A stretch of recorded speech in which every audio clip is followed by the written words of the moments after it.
یا صاحب الزمان یا وارث قرآن. میں نے خانم گوہرشاد کا واقعہ سنایا تھا آپ کو کہ نہیں سنایا تھا. مجالس اتنی ہوتی ہیں آدمی بھول جاتا ہے کہاں پہ کیا پڑھا ہے. دیکھیے شفیع بنی اللہ آپ سب کو مشہد مقدس کی زیارت نصیب فرمائے. وہاں پہ ایک مسجد ہے جس مسجد کا نام ہے مسجد گوہرشاد. گوہر فارسی کا لفظ ہے.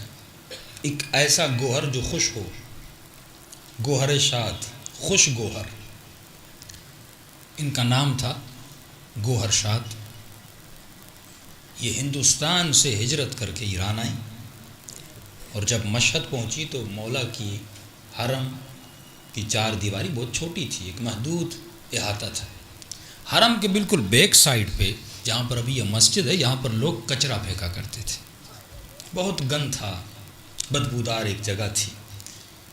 اس نے کہا کہ مولا کا حرم ہے اور سامنے کچرا ہو.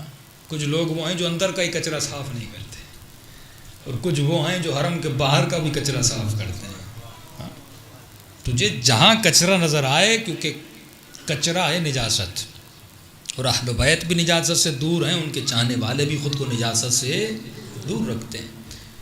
تو اس نے کہا اللہ نے مال بہت دیا، دولت بہت دیا، شوہر مر چکا تھا، بیوہ تھیں اور کیونکہ علی کی چاہنے والی تھیں، فکر بھی بلند تھی، تو انہوں نے کہا کہ کچھ ایسا کر کے جاؤں کہ مرنے کے بعد بھی مجھے کام آئے. معصوم کا فرمان ہے انسان جب تک تو زندہ ہے یہ تیرا نام اعمال ہے، ملائک اس کو لکھتے رہتے ہیں، لیکن جیسے اس بدن سے روح نکلی یہ دفتر بند ہو جائے گی. اب نہ نیکی بڑھا سکتا ہے نہ برائی گھٹا سکتا ہے. کس نے کہا مولا کوئی ایسا کام ہے کہ میں کروں اور مرنے کے بعد وہ پھر بھی لکھتا رہے،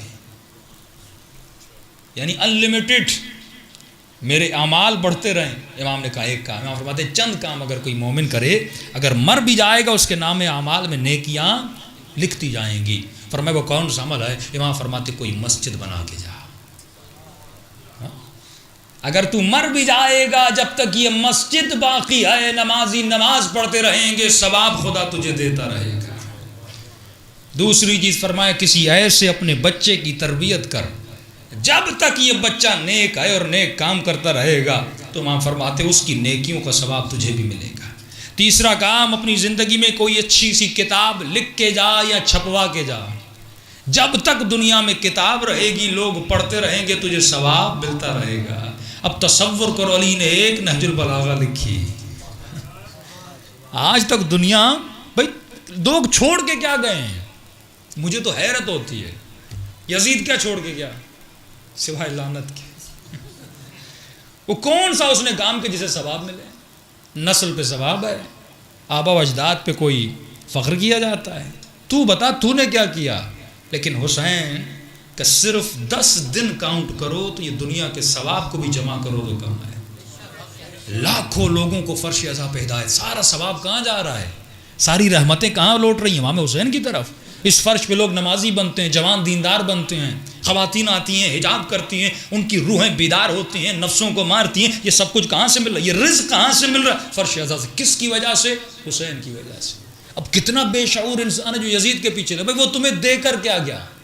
4 چیزیں بتاؤ جو یزید نے تجھے دی ہوں. کعبہ اس نے گرایا، 3 دن مدینے کو اور مدینے کی عورتوں کو اپنے سپاہیوں پہ اس نے حلال کیا، نبی کے اور نبی زادیوں کو اس نے مارا. کون سی چیزیں وہ چھوڑ کے گیا؟ اور پیچھے چلے جاؤ کہ وہ کیا چھوڑ کر گئے اور دیکھو علی کیا چھوڑ کر گئے. اس خاتون کے پاس یہ شعور تھا، یہ عقل تھا کہ اپنی زندگی میں کچھ کر کے جاؤں اور اگر چلی جاؤں تو مجھے ثواب ملتا رہا ہے. اب تصور کریے مسجد گوہرشاد کتنی بڑھیا ہے. جب نماز پڑھتے ہو ثواب تجھے بھی ملتا ہے اور خانم گوہرشاد کو بھی ملتا ہے. عاقلہ عورت تھیں، اللہ نے عقل دی تھی اور یہ عقل اس نے علی ابن ابی طالب سے لی تھی، علی کی تعلیمات سے لی تھی. کیونکہ امام فرماتے ہیں اگر فکر کو بلند کرنا ہے تو فکر علم سے بلند ہوتی ہے. جتنا علم و شعور تمہارے وجود میں آئے گا اتنی فکر تمہاری پروان چڑھتی جائے گی. اب اس نے مزدوروں کو ہائر کیا، ہائر کرنے کے بعد اس نے مسجد کے کام کو بنوانا شروع کر دیا. اب مسجد کا کام ہو رہا تھا، جوان مزدور تھے، کام کر رہے تھے. یہاں سے ایک جوان مزدور تھا، اس کی نگاہ خانم گوہرشاد کے چہرے پہ پڑ گئی. فارسی میں کہتے ہیں کہ یک دل نہ صد دل عاشق شد، اس کے دل میں عشق کا بھوت چڑھ گیا اور اس نے کام پہ آنا چھوڑ دیا۔ ایک دن گزرا، 2 دن گزرے، 3 دن، ہفتہ گزر گیا۔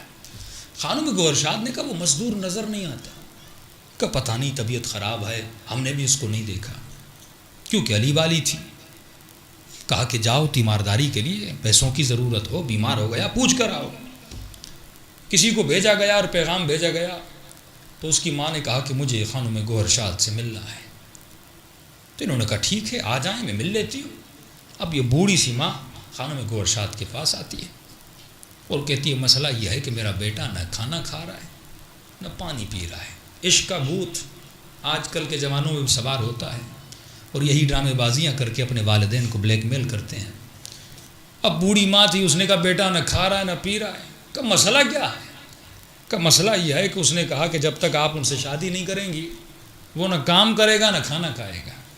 یہ پریشان ہو گئی کہ میرا شادی کا ارادہ ہے، میں بیوہ ہوں، میری عمر اتنی ہے کہ میں نہیں جانتی اللہ نے ایک بیٹا دیا ہے اور وہ بھی نہ کھانا کھا رہا ہے نہ کچھ کر رہا ہے، میرا بیٹا مر جائے گا۔ جیسے مائیں روتی ہیں، رونا دھونا شروع کر دیا۔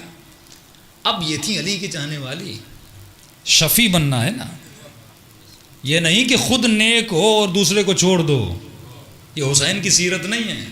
اگر ایسا ہوتا تو حسین بھی مدینے میں بیٹھ جاتے، نمازیں پڑھتے رہتے، حسین کو کون سا نقصان تھا، حسین کی نماز تو بچی ہوئی تھی۔ لیکن مولا نے کہا حسین اپنی نماز بھی بچائے گا، حر کی نماز بھی بچائے گا، قیامت تک آنے والوں کی نمازیں بچائے گا، کیونکہ یہ حسین ہے، یہ شفیع ہے۔ کام ہے اہل بیت کا شفاعت کرنا، رسول کا کام ہے شفیع الناس، یہ شفاعت کرنے والا ہے، یہ رحمت للعالمین کے ماننے والے کا نواسہ ہے۔ یہ بھی مولا کی ماننے والی تھی۔ اس نے کہا ٹھیک ہے، میری ایک شرط ہے، اگر تیرا بیٹا وہ شرط مان جائے میں شادی کے لیے تیار ہو جاؤں گی۔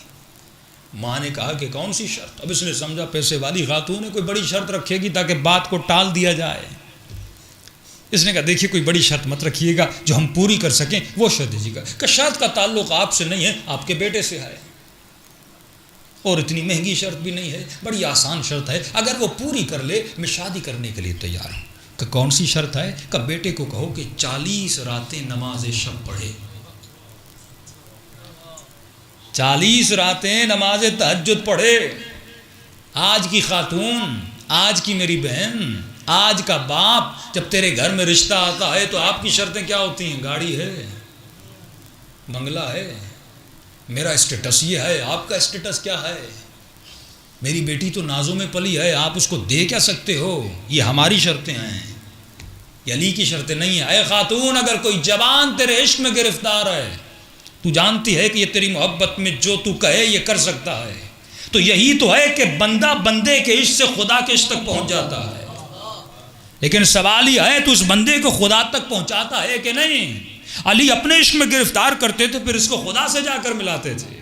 اے خاتون، اے جوان، کیا تم نے دنیا میں یہ کام کیا جو علی ابن ابی طالب کا کام تھا؟ جب تجھے یقین ہے کہ ایک بندہ تیرے عشق میں گرفتار ہے، وہ تجھ سے محبت کرتا ہے، اور محبت کا جذبہ بندے سے ہر کام کرواتا ہے۔ یہی محبت ہے جو قتل کرواتی ہے، یہی محبت ہے جو خودکشیاں کرواتی ہے، یہی محبت ہے جو نسلوں کو تباہ کرتی ہے، اور یہی محبت ہے جو گھروں کو بساتی بھی ہے۔ لیکن سوال یہ ہے تم محبت کو کس وے میں استعمال کرتا ہے؟ ہم اس وے میں استعمال نہیں کرتے۔ اے میری ماں بہن، جب تمہارے گھر میں رشتہ آتا ہے، کیا اس خاتون نے یہ کہا اے جوان میں تب شادی کروں گی جب تمہارے چہرے پہ علی کی سنت والی داڑھی ہوگی؟ میں تم سے تب شادی کروں گی جب تو نمازی بن جائے، جب تو خمس کا پابند ہو جائے، جب تو با اخلاق ہو جائے، جب تو با کردار ہو جائے، جب تو با احترام ہو جائے۔ کبھی ہم یہ شرطیں نہیں رکھتے، ہماری شرطیں مادی شرطیں ہوتی ہیں، دنیا والی شرطیں ہوتی ہیں کہ گاڑی ہے، گھر ہے۔ ارے بڑے بڑوں نے امیروں کو بیٹیاں دی، لیکن چند مہینوں میں طلاق ہو کر گھر میں آ گئی، کیونکہ اس کے پاس دولت دنیا تھی لیکن دولت حسین نہیں تھی، جس کا نام اخلاق ہے، جس کا نام کردار ہے، اس کو ہم نہیں دیکھتے۔ خانم گوہر شاد نے کہا ہاں، میں مزاحیہ طور پہ کہتا ہوں کہ انسان کی عقل جب فکر سے عاری ہو جائے اور اس عقل پر جنوں کے پردے آ جائیں۔ لکھتے تھے نا آپ بھی یونیورسٹیز میں اور بچپنے میں اس وقت سے گزرے ہوں گے، جب عاشقانہ خط لکھے جاتے ہیں تو لکھا جاتا ہے کہ مجھ سے شادی کر لو، میں تیرے لیے چاند توڑ کے لاؤں گا، ستارے توڑ کے لاؤں گا، اور وہ بھولی بھالی بیچاری پڑھتی ہے اور کتنی خوش ہوتی ہے کہ یہ چاند لائے گا، حالانکہ اگر اپنی عقل سے پوچھے اس سے بڑا سفید جھوٹ کائنات میں ہو بھی نہیں سکتا۔ نہ کوئی چاند لا سکتا ہے، نہ کوئی ستاروں کو توڑ کے لا سکتا ہے، لیکن نفس اسے کس طرح بہلا رہا ہوتا ہے۔ اے کاش وہ باتیں لکھی جاتی جن باتوں میں سچائی ہوتی۔ ارے جس عشق کی ابتدا جھوٹ سے ہو، کل عرض کر چکا نا کہ امام فرماتے ہیں میرا شیعہ ہر گناہ کر سکتا ہے لیکن جھوٹ نہیں بول سکتا۔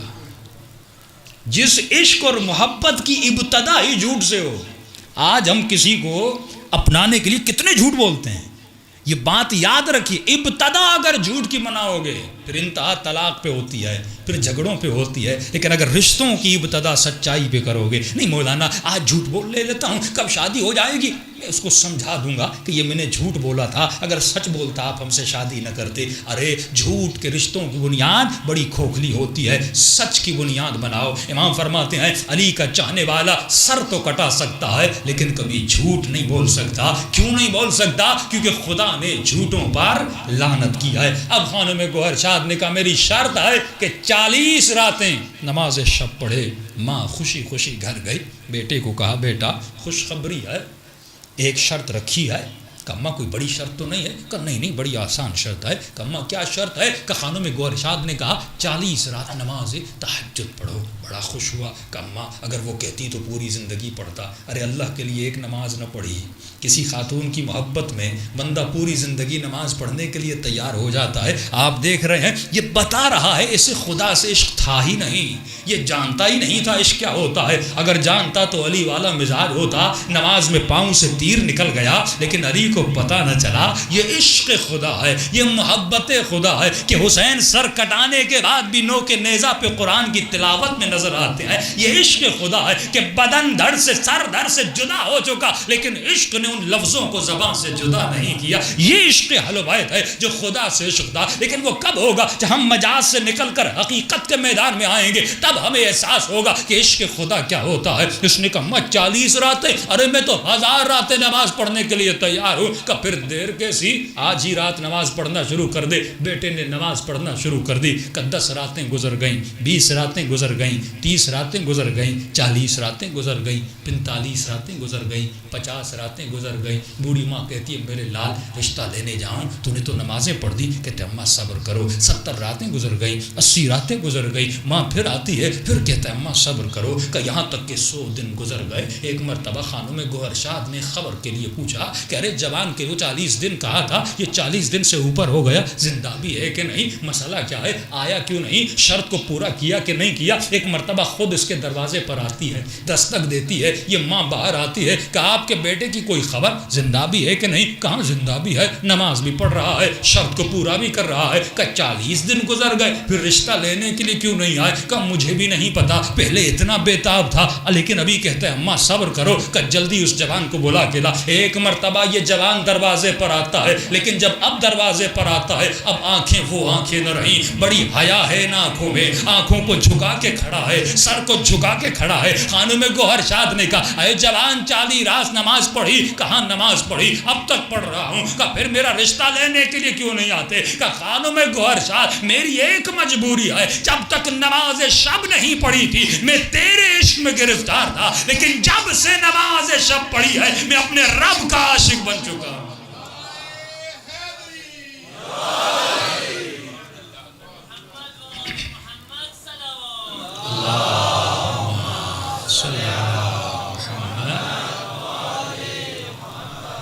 جو اللہ